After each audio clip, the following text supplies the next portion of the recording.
Σήμερα εγκέφαλος Bosch 0261-203-841.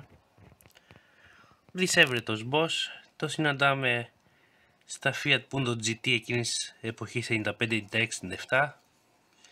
Κλασικά ανοίγει το διακόπτη, αναβοσβήνει το κίτρινο λαμπάκι του immobilizer, το κλειδί, και το αυτοκίνητο παίρνει μπρος. Το αυτοκίνητο είναι χρόνο ακινητοποιημένο, περνάει από διάφορα συνεργεία και μένει άπραγο ακινητοποιημένο. Ο εγκέφαλος, φασαρία, διπλό διαμέρισμα, αρκετές ώρες δουλειάς, κανείς δεν το πιάνει με τόσες ώρες δουλειάς.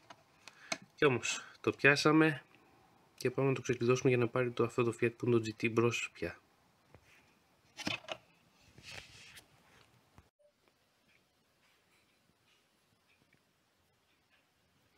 Πάμε να το διαβάσουμε τώρα.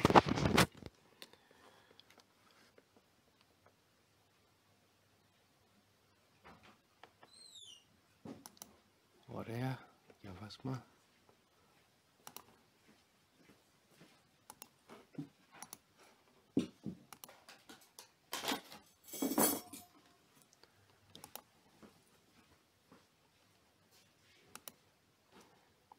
Εδώ είναι όλα τα δεδομένα από το εγκεφάλου που έχουμε μέχρι κάτω.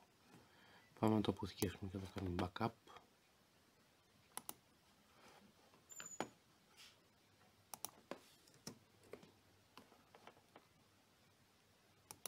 Okay.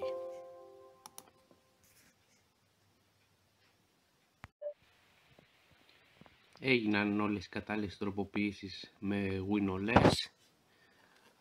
Πάμε λοιπόν να το γράψουμε.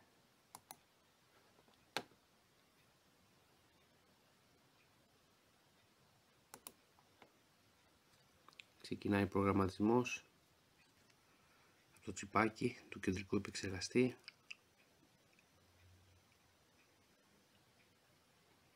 Έγινε επιτυχώς.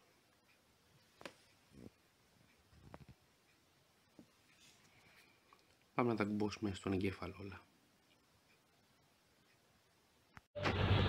Ξεκλειδωμένος ο εγκέφαλος, ξεφυζωμένη μονάδα του immobilizer. Το αυτοκίνητο πήρε μπρος. Να το δείξω και πάλι, να το ξαναβάλουμε μπρος.